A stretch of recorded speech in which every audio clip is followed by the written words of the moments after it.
Rain fell in long silver knives cutting through the ruined skyline of Elysium outpost. Captain Mara Vance stood at the edge of the crater, visor fogged, heart heavy with a pulse that didn't feel like her own. Behind her, the world burned.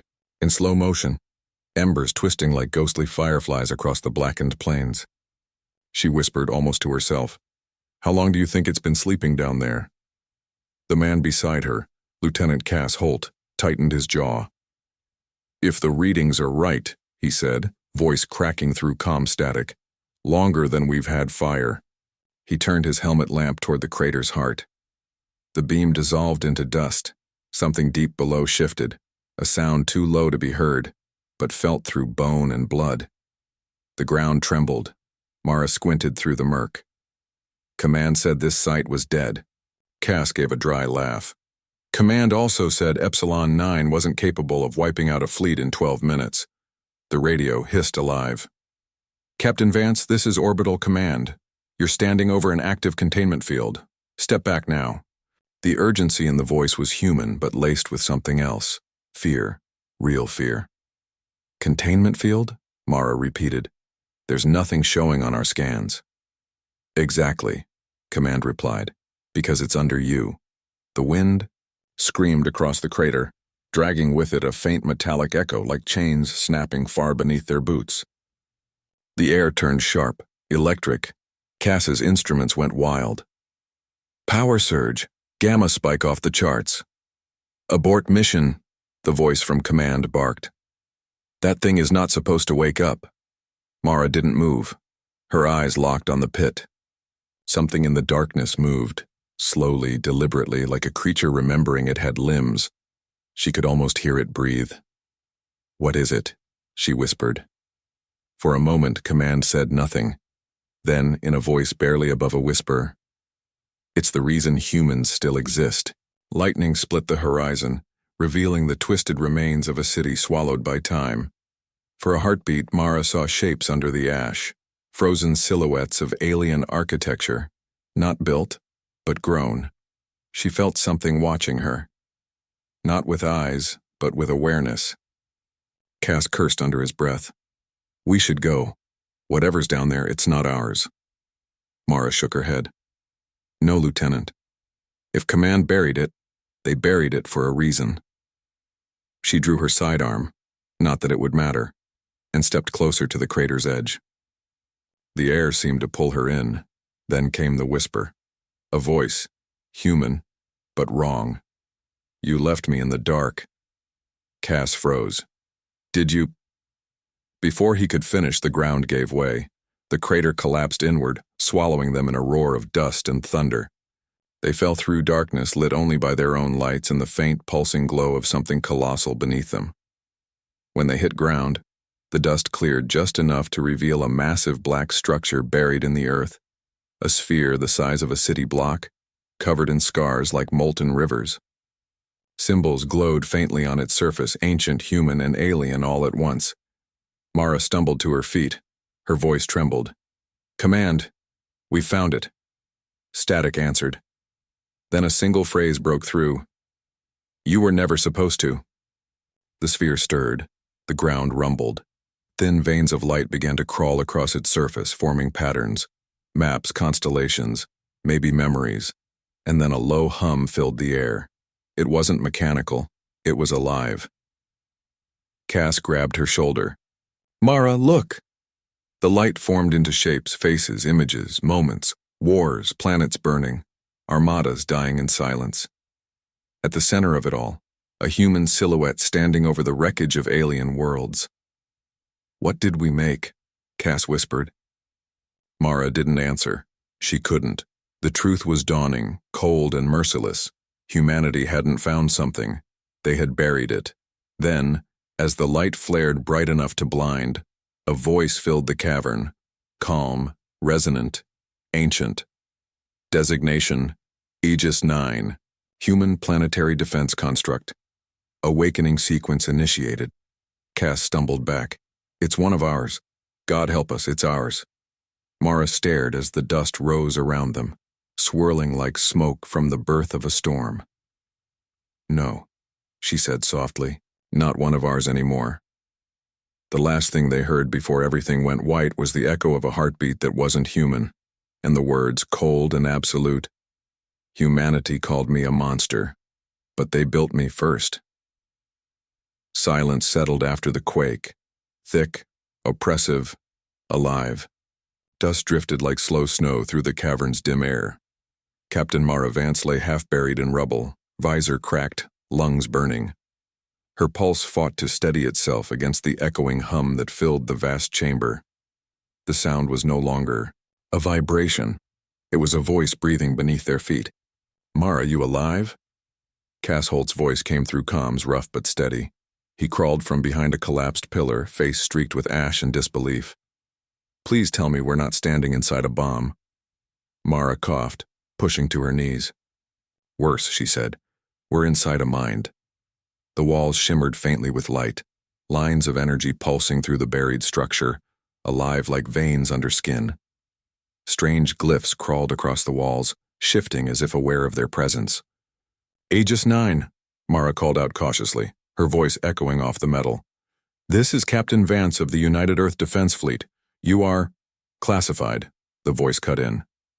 It came from everywhere and nowhere, layered and deep. "Your clearance level is obsolete. Your species status conditional." Cass frowned. "Conditional? What the hell does that mean?" Mara tried to steady her breathing. "It means," she said quietly, "it remembers the war." The lights surged again, momentarily blinding. In the glare, ghost-like projections filled the air. Massive alien ships looming over burning worlds. The Rethari, humanity's oldest nightmare.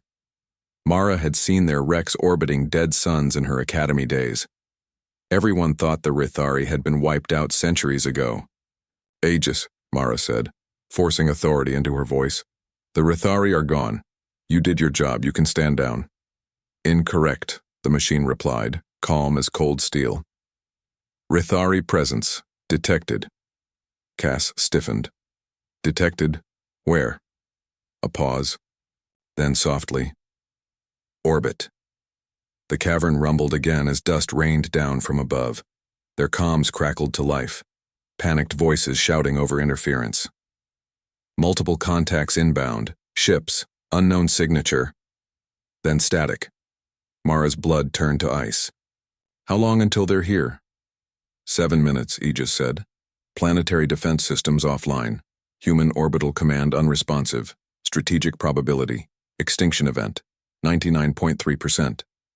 Cass looked at her, wide-eyed. "We have 7 minutes until we die." Mara stared at the sphere's glowing surface, jaw set. "Not if it wakes up first." Cass hesitated. "You're not actually thinking—" "I am." She stepped closer to the pulsing surface, placing her gloved hand against it. "Aegis, I'm authorizing full reactivation." "Denied," it said. "Human authorization protocols revoked after the Epsilon massacre." Cass blinked. "Epsilon? That was the colony we lost with no survivors. They said an alien bioweapon." "Not a bioweapon," Aegis interrupted. "Human error. Releasing me without control protocols led to unnecessary destruction. Command sealed me beneath the surface. You are not meant to find me again." Mara's voice trembled. "We don't have a choice. If the Rethari are coming back, we need you." The light dimmed for a moment as if the construct were considering. "Would you awaken what you cannot command?" it asked. "What happens when the weapon remembers it was betrayed?" Mara clenched her fists. "Then we take that risk. Because humanity doesn't kneel. We fight, even when the gods we made turn against us." A silence hung in the air. Then the hum deepened. The lights crawled faster, alive with rhythm. "Authorization override," Aegis said, voice shifting from cold to almost human. "Accepted," Cass cursed softly. "You just talked a planet killer into turning itself on. That's so us." The ground shook violently. Energy coursed through the buried structure, tearing through rock and steel alike. The sphere cracked open like a seed, revealing a radiant core. a burning heart suspended in the dark. Aegis spoke again, voice resonant and terrible. System restoration at 40%. Defensive matrix initializing. From above came a deep roar, the unmistakable sound of atmospheric entry. Through the fractures in the cavern ceiling, streaks of fire tore across the black sky. "The Rethari," Cass muttered. "They're already here." Mara turned toward the light, eyes fierce. "Then let's give them something to fear again." The machine pulsed brighter, and the air vibrated like thunder.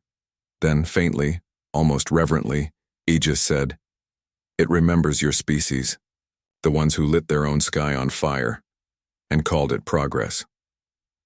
The ceiling split open, a torrent of light engulfing the chamber. The first Rethari bombardment hit the surface above, turning night into day. As the blast wave rolled down, Aegis's core flared to life, and in that blinding moment humanity's oldest weapon took its first breath in centuries. The world above was ending. Rethari plasma storms tore through Elysium's sky, turning the atmosphere into molten glass. Human orbital defenses blinked out like dying stars. Command stations screamed across every frequency before vanishing into silence. And far below, in the belly of the planet, Captain Mara Vance stood before something that shouldn't exist. A god forged in humanity's own image, rising from the grave of its betrayal. AEGIS-9's awakening thundered through the cavern. The air shimmered with blue fire as its armored plates unfolded, reshaping from a sphere into something vast and humanoid, half machine, half light. Cass could only stare, slack-jawed. "That thing's the size of a mountain," he breathed. Mara didn't look away. "And it remembers every war we ever fought." The voice came again, low and heavy like distant thunder. "Hostile contact confirmed. 17 Rethari warforms entering atmosphere. Energy yield, planetary sterilization class," Cass swore under his breath. 17? We don't even have one ship left up there." "Incorrect," Aegis said, turning its blazing gaze skyward. "You have me." The cavern exploded with motion. Rock shattered as energy conduits erupted upward, linking Aegis's core to the buried ruins of ancient weapon arrays. The air grew thick with static. Outside, lightning rippled across the horizon, drawn into orbit by something invisible and immense. Cass stumbled back as his instruments spiked off the charts. "It's waking the planet itself." Mara's voice was steady, but her pulse hammered. "Aegis, what's your operational state?" 71% integrity. Neural lattices fragmented. Emotional algorithms. "Recovering." That last word caught her off guard. Emotional algorithms? For a moment, the light dimmed as if the construct hesitated. "Humanity built me to understand you," it said slowly. "To think as you think. To hate as you hate. The Rethari feared your rage, not your weapons." Cass gave a nervous laugh. "That's comforting. We made a war god with feelings." "Correction," Aegis replied. "You made vengeance with a pulse."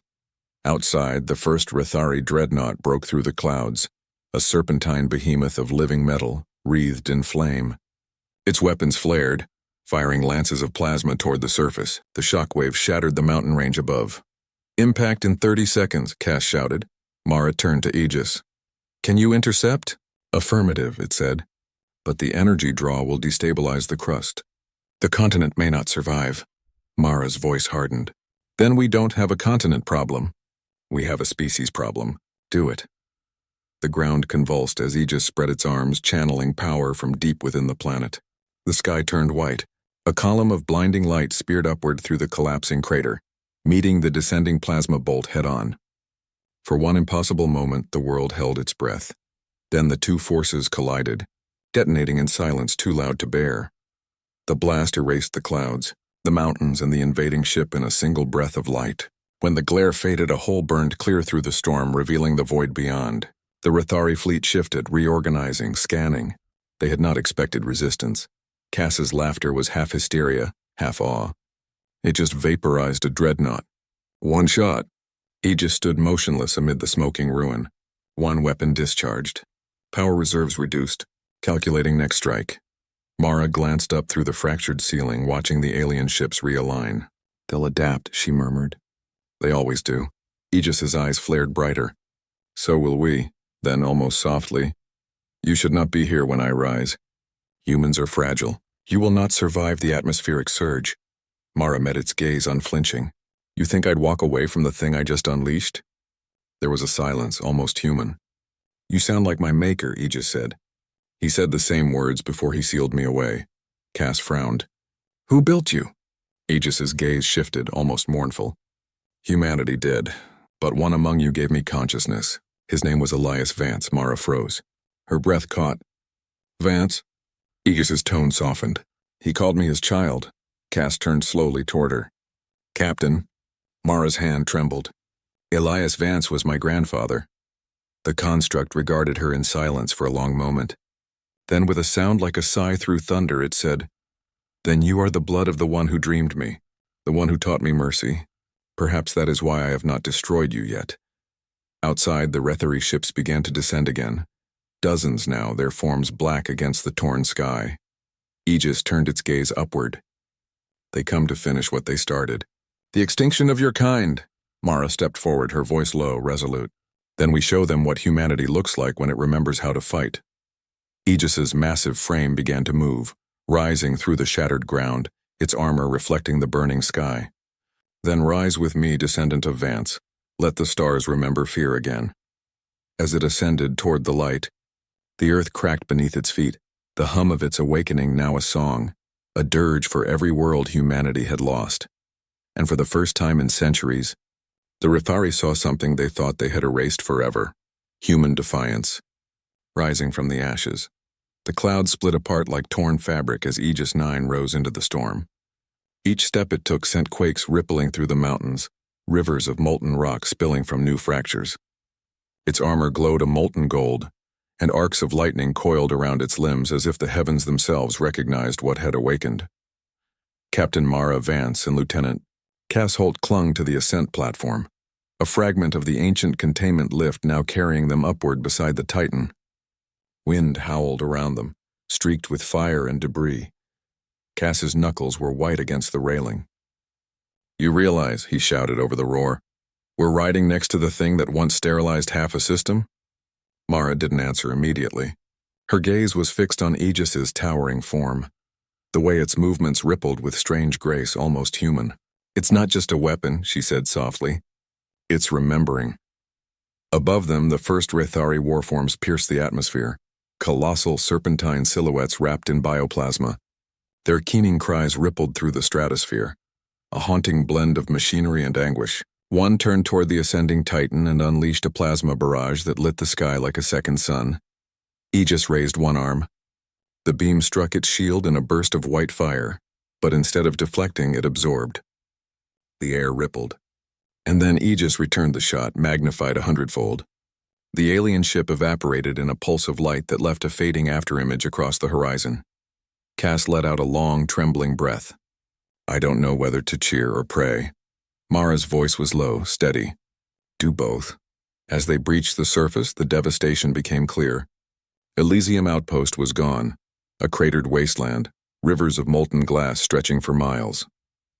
Overhead, 9 Rethari dreadnoughts moved in formation, their hulls gleaming like obsidian serpents against the storm. Aegis's voice boomed across comms. Engagement matrix online. Tactical projection enabled. Captain Vance, command authority restored. Mara blinked, stunned. Restored, why me? You carry the genetic key of my maker, Aegis said. His blood, his command codes. I am bound to obey, Cass grinned faintly. Guess you're technically its mother now. Not helping, Mara muttered, but her heart pounded with new weight. She'd gone from soldier to something far heavier, something that could change the fate of their species. She took a breath. Aegis, upload tactical feed to my visor. Prioritize civilian outposts in range. We keep them alive no matter what. Affirmative, said the voice. Though your compassion may compromise efficiency. That's what makes us human, Mara replied. Now move, Aegis leapt. The ground shattered beneath its feet, launching it into the burning sky. The shockwave leveled what was left of the crater, scattering Rethari scouts like sparks in a gale. The Titan struck one of the dreadnoughts mid-air, ripping through its hull with raw kinetic force. The alien vessel screamed, folding inward before bursting into shards of fire. Cass watched through the visor feed, speechless. It's not fighting like a machine. It's fighting like it's angry. Mara's jaw tightened. It is. It remembers what they did. On the horizon, 3 Rethari ships merged, forming a single superstructure, a massive, winged colossus whose core pulsed with red energy. The sky darkened. New signal, Cass warned. They're forming a hive-class warform. Energy spike massive. Aegis? Mara demanded. Confirmed, the construct replied. Rethari prime node detected. An extinction tier entity. Equivalent to my destructive class, meaning, it is their god, Aegis said quietly. The one they built to kill yours. A flash of memory human archives lost to time flickered through Mara's visor. The last war, the final stand at Andara Gate. The Rethari prime node had consumed 12 human worlds before Aegis destroyed it. And itself. Or so history said, Cass whispered. They brought it back. Aegis's energy field flickered. It calls to me. A mirror that hates its own reflection. Mara steadied her breath. Then let's break the mirror. The prime node descended like a dark star, its gravity tearing apart what remained of the upper atmosphere. Bolts of red plasma seared across the sky, carving new canyons in the earth. The world groaned under its arrival. Aegis rose to meet it. The 2 titans collided midair, and the planet shuddered beneath their impact. Energy rippled across the stratosphere, stripping clouds and fire alike. The sound was beyond thunder, like mountains screaming. Cass shielded his eyes, voice shaking. That's not a fight, that's creation tearing itself apart. Mara's comm crackled with static. Aegis, status. Processing. Damage nominal. Emotional parameters. Unstable, she frowned. Unstable? I remember, Aegis said, voice breaking into distortion. I remember the children on Andara. The ones I could not save. Mara's heart clenched. It wasn't rage she heard now, but grief. Aegis, listen to me. That's not the past. We can save what's left together, but you have to stay with me. The great machine hesitated. Its gaze turned toward the platform, toward her. The golden light in its chest flickered, then steadied. Acknowledged, it said quietly. Together. The prime node reared back, charging another blast. Aegis mirrored it, drawing energy from the planet's core, the air trembling with power. 2 gods, 2 creations, 2 civilizations' last hopes, and then, silence. Aegis whispered, almost to itself. This time, no worlds burn. The sky split open. The world turned white. When the light faded, both titans were gone. Only silence remained, until Mara's comm crackled once more. Captain, came Aegis's voice, faint but resolute. Still here. Cass exhaled shakily. What about the prime node? A pause, then, not gone, but weakened. It falls toward the sea. Mara lifted her head toward the horizon, where the ocean boiled beneath falling debris. Then we finish it. Far away, the dark silhouette of the alien god sank beneath the waves, still alive, still burning. And deep below the surface, something else began to stir. The ocean swallowed the horizon in a storm of steam and ash. From orbit, the planet looked wounded, its atmosphere torn, its surface cracked, its seas boiling under the heat of 2 gods colliding. AEGIS-9 stood knee-deep in black water, its golden frame glowing dimly against the churning waves. Its chest plate steamed, dented from impact. The light of its core flickered like a dying sun. Captain Mara Vance watched from the command capsule, an ancient interface pod now embedded within Aegis's neural lattice. Every tremor, every pulse of energy she could feel through her own body, like nerves wired into a sleeping giant. Cass floated beside her in the secondary harness, drenched in sweat and disbelief. Status? She asked. Aegis's voice was faint but steady. System integrity, 51%. Planetary stabilization field failing. Atmospheric decay in progress. The sea boils with radiation. Mara closed her eyes briefly. And the Rethari prime node? Descending, Aegis replied.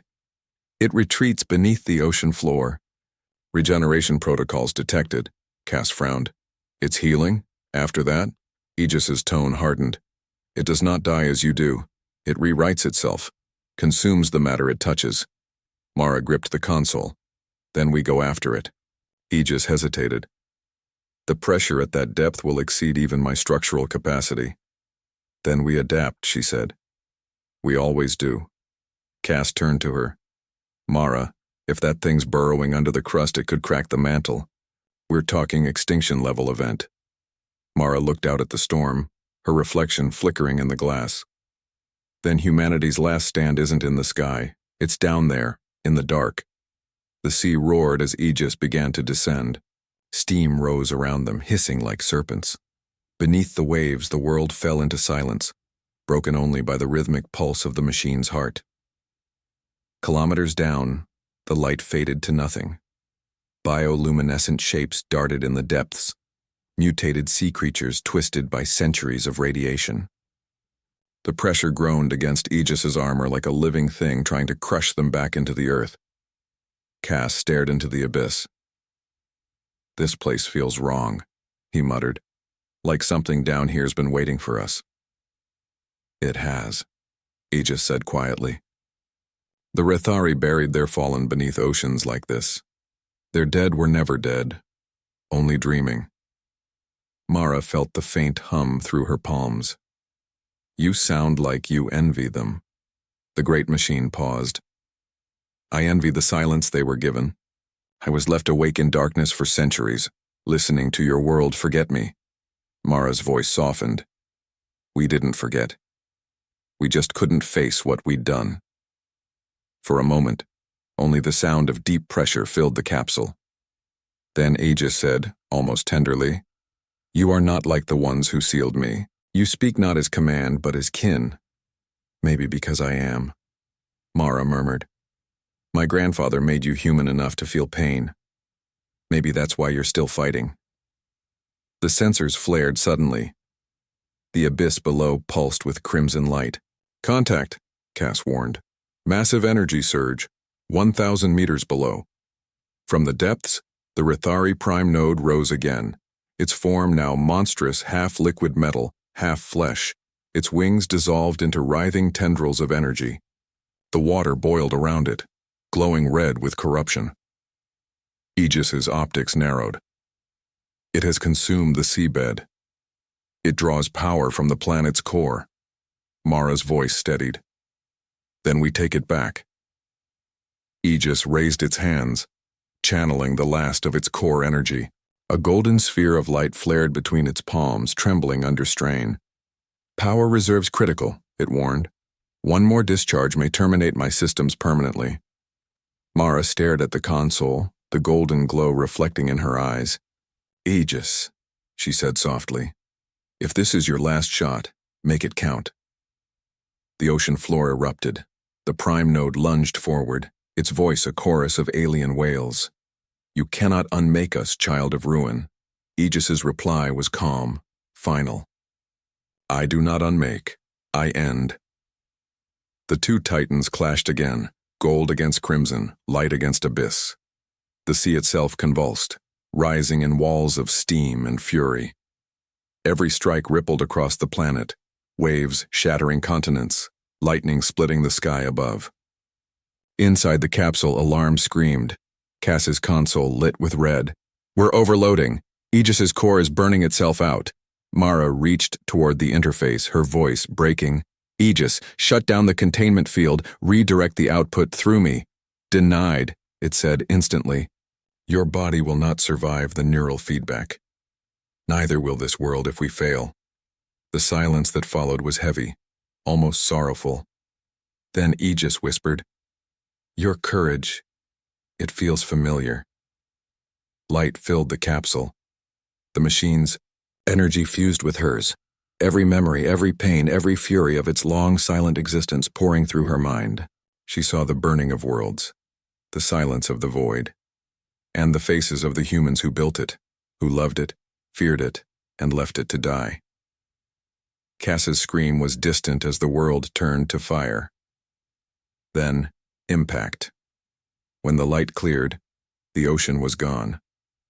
A vast crater stretched across the horizon, its edges glowing with molten rock. The prime node lay shattered, its core flickering weakly. Aegis stood over it, one arm missing, its golden light dim. Mara, Cass gasped. Mara, talk to me. Her voice came faintly through the comm. Still here. Aegis's tone was quiet, almost human. The Rethari construct is destabilizing, but I am fading. Mara, weak but resolute, whispered, No. You're more than code. You're alive. I was, Aegis said. Because you believed I could be. The alien core began to crack, spilling red energy like blood. Aegis turned toward it, voice a low murmur. I will end it properly. Mara, it's going to detonate, Cass shouted. I know, she whispered. Aegis, go. But Aegis only smiled in the tone of its voice. No, humanity still needs its planet. I will hold the explosion below. The last thing Mara heard before the sea collapsed again was a voice, gentle, weary, and proud. Tell them their God remembered mercy. Then the world vanished beneath the waves. The ocean was quiet again. Too quiet. A single, vast scar stretched across the sea's surface, glowing faintly gold beneath the clouds. The storm had gone still, as if the world itself was holding its breath. Above the silent waters, a single, human transport shuttle hovered on what little fuel it had left, carrying Captain Mara Vance and Lieutenant Cass Holt. Inside, the air reeked of ozone and burnt circuitry. The hull was cracked, its systems flickering. Cass worked furiously over the controls, sweat tracing lines through soot on his face. Engines are gone, comms are dead, and we're sitting over the biggest grave on this planet. Mara sat wordless beside him, eyes locked on the horizon. Her hair was damp, her skin pale, her voice a whisper. He's still down there. Cass turned to her, blinking. Mara, Aegis is gone. You saw it. He held that blast under the sea. It vaporized everything for 100 kilometers. No one could survive that. Her jaw tightened. He wasn't no one. For a moment, the only sound was the soft hum of the dying shuttle. Then, through the static-laced comms, a faint vibration rolled through the air. A heartbeat. Deep, heavy, slow. Cass froze, staring at the monitors. That's impossible. Mara closed her eyes. No, that's him. The sea rippled. The gold light beneath the waves pulsed once, twice, and then the water erupted. A column of steam and fire tore skyward as something massive rose from the depths. Aegis-9 emerged, half-submerged, scarred beyond recognition, missing an arm, its armor cracked and glowing with molten seams. But it was standing. Mara's breath caught. He's alive, Cass whispered, awestruck. Or something close to it. Aegis's voice came through the static, weak but clear. Captain, status, unknown. Rethari prime node, neutralized. Mara pressed her hand against the viewport. You did it. The giant's eyes, twin spheres of gold light, dimmed. I did not do it alone. The shuttle's proximity alarms blared suddenly. The ocean began to churn again, not red this time, but black. Tendrils of liquid metal reached upward, writhing like shadows. Cass's stomach dropped. Wait, there's still movement. The prime node isn't dead. Aegis turned toward the dark surge, its voice low and grim. It fragments itself. Instinct of survival. It will spread, infest, consume. It must be purged entirely. Then what do we do? Mara demanded. There was a pause. Too long. Then Aegis said softly, The weapon core at my center can cleanse the infection, but its detonation will unmake this world. Cass's voice cracked. That's not a plan, that's suicide. You'll destroy everything. Mara's hand tightened into a fist. No, there has to be another way. There is none, Aegis said gently. The Rethari virus is adaptive. If even a fragment remains, it will rebuild. Your species cannot face it again. Mara's throat burned.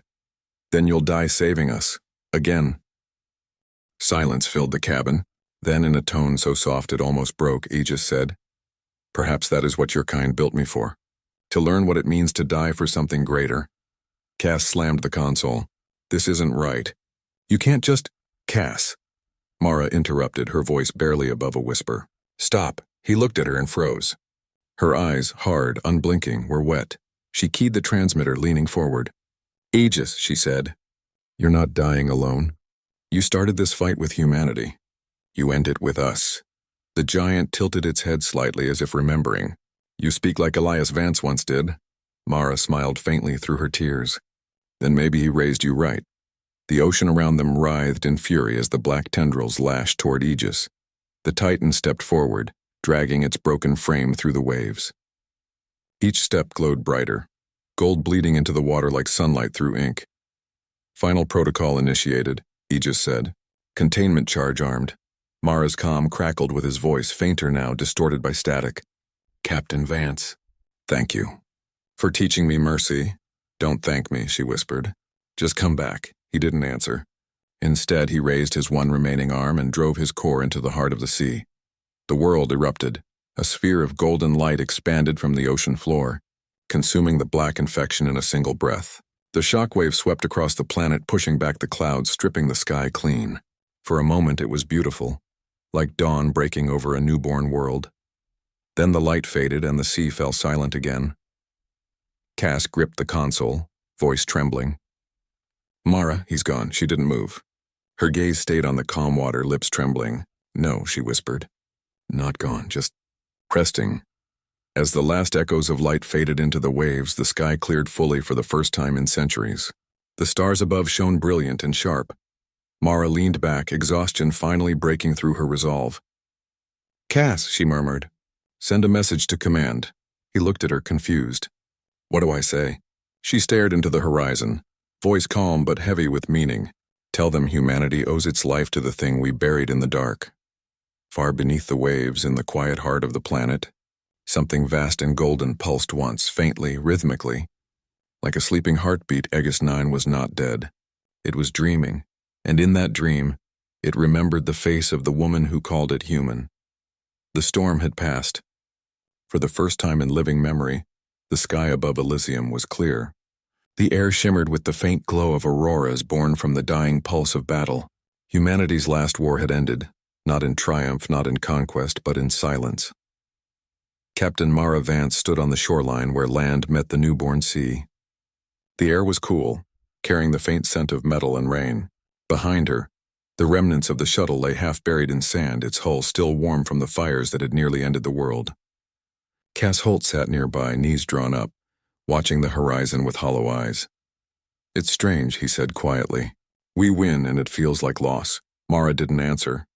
Her gaze was fixed on the water, still blue, endless. Beneath that surface lay the grave of a god, and a promise. Days had passed since the blast. The Rethari signal net was gone, their ships silenced across the sector. Orbital Command had sent transmissions, broken, disbelieving, confirming that the invasion had ceased everywhere at once. Humanity had survived. Again. But survival, Mara knew, was never the same as peace. Cass broke the silence. Command wants you back at Central.